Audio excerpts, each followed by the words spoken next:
All right, YouTube, what's going on, everybody? So today I will not be doing anything fragrance related. It's actually going to be the complete opposite.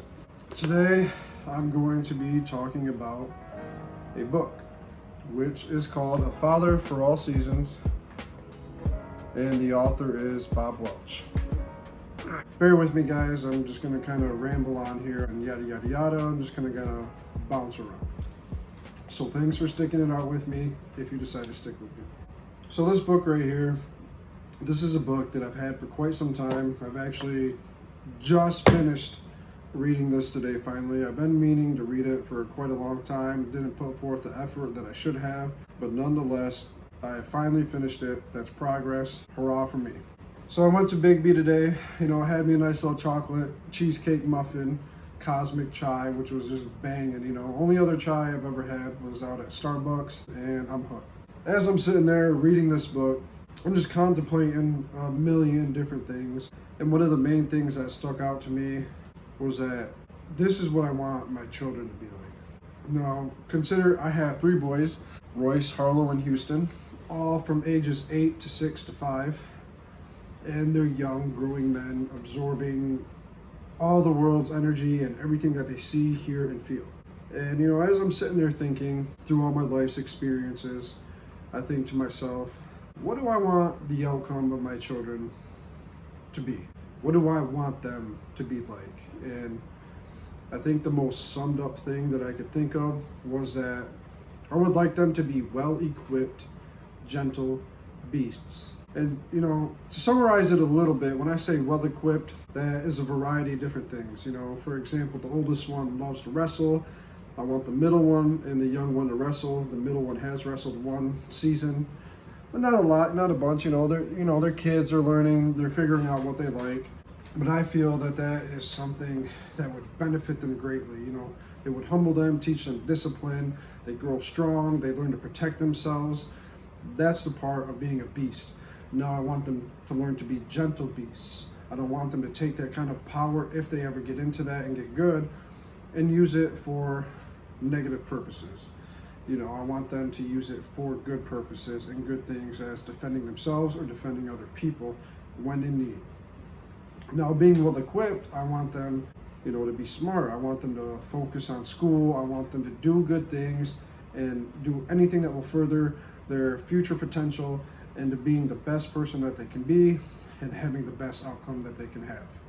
So therefore, I want them to be well-equipped, gentle beasts.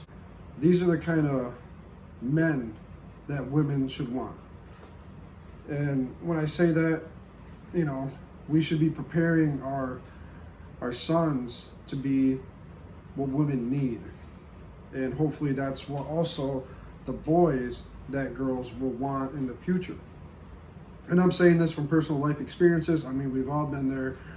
We all know what it's like. We all know what it is. We've all made some poor choices. We live, we learn through our experiences.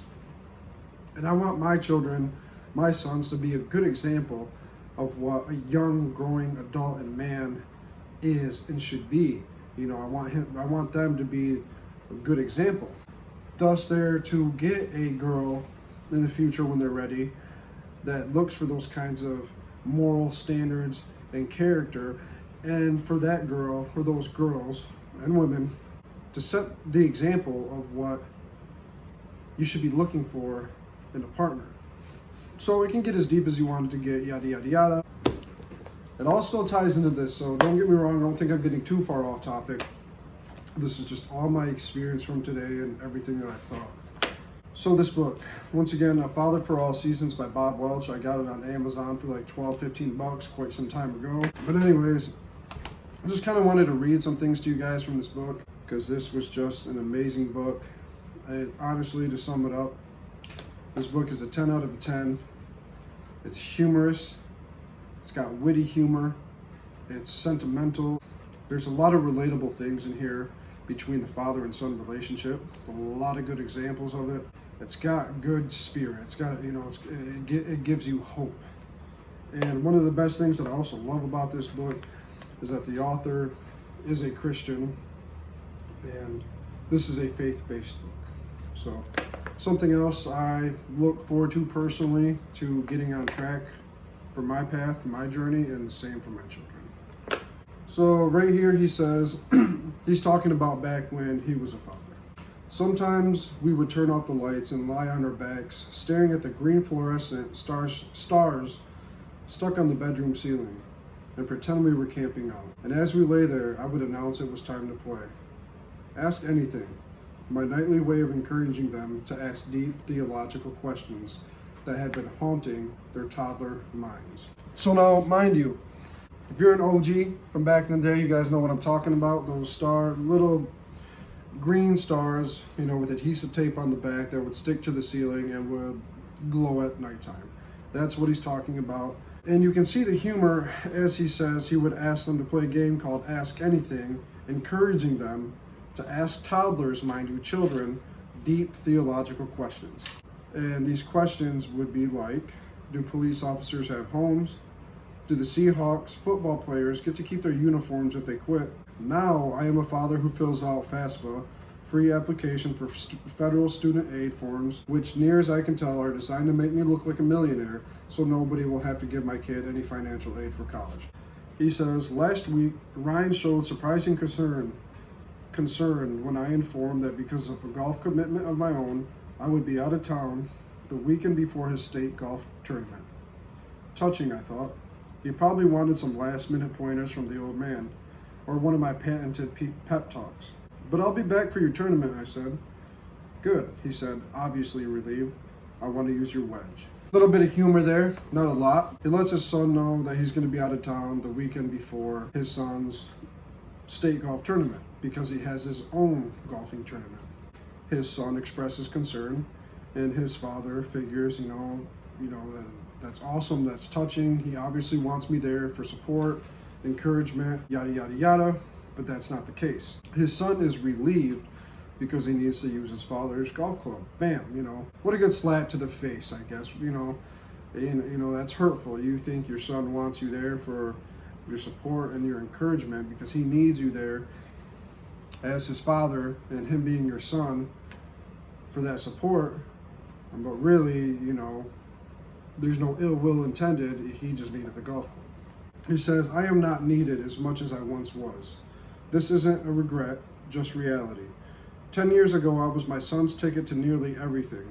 Now they get around without me. This right here is in relation to the father and son relationship that I'm talking about, that he talks about in his book. I had a neighbor out on the streets who, no matter how many times I told him to leave me alone, would not.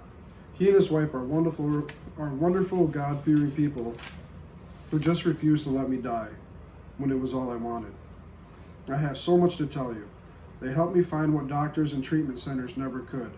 They taught me the Lord loves me, and I do not need things or money to be somebody. That really stood out to me when he said, I do not need things or money to be somebody. And that's what really the world has been about for a long time and is today, is materialism, needing a nice big home, needing nice cars, needing nice clothes. A lot of the times we let a lot of these things get in our way and blind us, and getting into this fantasy that this is who we are, or this is what we are, material things, letting that become who we are, our persona, and how we see ourselves and how we want other people to see us. There's more to it than that, and that's what this is reminding you of. And this is actually the letter from the other guy in the story, the son. This is a letter from him in prison to the author of this book.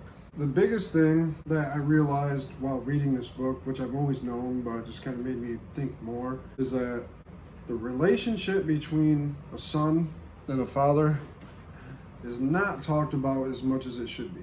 Son and father relationship is just as important as any other relationship. We are men, we are trying to raise men and become men and the best men that we can, all within the same time, and it's a very difficult path. One of the biggest things that I found in this book that really stuck out to me when they're talking about a father-son relationship in relation to a father who walked out on 6 or 7 of his kids.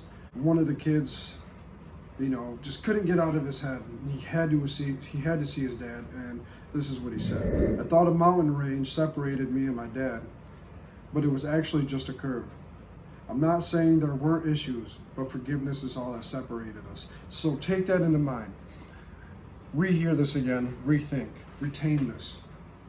I thought a mountain range separated me and my dad, but it was actually just a curb. I'm not saying there weren't issues, but forgiveness is all that separated us.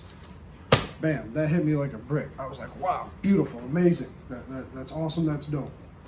And I personally have never had the greatest relationship with my father, and that's not putting him down, that's not putting myself down.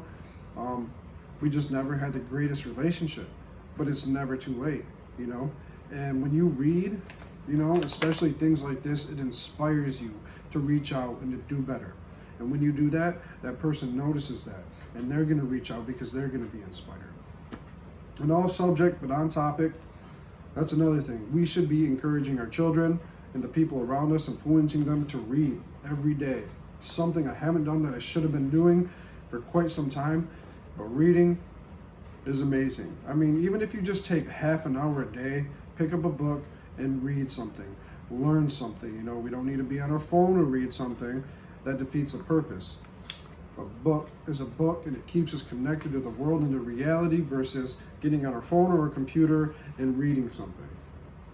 Technology nowadays gives us so many conveniences and opportunities of, getting things done faster per se, or something that keeps our attention span a little bit more because, we need like constant satisfaction. We need this, we need that, we want that. But in reality, we already have what we need. We just need to not be so disconnected from the fundamentals of life. And reading is one of life's biggest fundamentals. We are learning from other people who have learned from other people. These authors have something to teach us. Page 18, he's talking about how a son was taken care of by his father at one point in life. And then another point in life, it comes to the unfortunate circumstance where a son is now taking care of their father. He goes to visit his father in the nursing home. The father doesn't even remember who his son is anymore. Doesn't even know who the visitor is, or why that visitor is even there. But the son feels convicted and compelled to go to that nursing home and visit his father, do the right thing, and ask him the same question every time he shows up, knowing he'll never get an answer. And the question is, how are you doing? His father doesn't talk, his father can't talk. His father doesn't even know who he is. But he still goes and he still asks the same question. And then he's told by other workers, you are one of the very few men who come to visit their fathers. How sad is that? Picture that in your head, being a father, just laying there in bed, no one coming to visit you, not even your own son. It's sad, They talk about losing a father and the 3 types of sons that there are when losing a father. Basically, 3 type of mentalities. This one says, racked with guilt, some sons never even find the trailhead when their fathers die. I should have, I could have, I never told him. So what this is saying is the sons that lose a father, that are racked with guilt, are going to be constantly exhausted by and surrounded by and drained from the mentality of I should have, I could have, and I never told him. And that's why I'm saying get up and do it now before it's too late. Now the second son in mentality is burning with bitterness. Some sons try to forget him and blaze their own trail, such as, he never did this with me, he never said that to me, he only thought of himself. Now the last one is some sons wander aimlessly in midlife wilderness, such as, he wasn't the best of fathers, he wasn't the worst of fathers, well he's gone now, so what difference does it make? Still a bad mentality. And that goes back to, it's better to have had and lost than to have never had it all. So all in all, with this book, that doesn't have all the answers, but it gives you many answers. This book might teach you how to be more compassionate with your son or with your father. How to be more understanding, how to listen better, It's going to inspire you to do something if you take the time to read this book. And sometimes we get too focused on what life is pressuring us to do, when what we need to be doing is remembering we got to take it slow, breathe, and raise up our child in such a way that we want them to raise their children. Because what do we all want as fathers?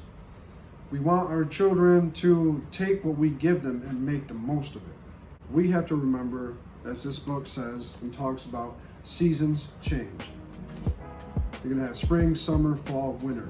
And for each season, there's something new. And this right here also happens to be the bookmark that my son gave to me. And I'm very proud of it.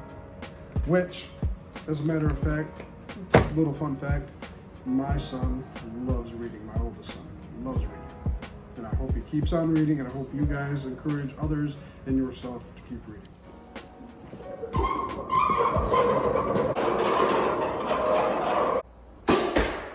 Down. Down in? Yeah. Let's check. Yes, pretty good. A little bit to the right. Yes, love that.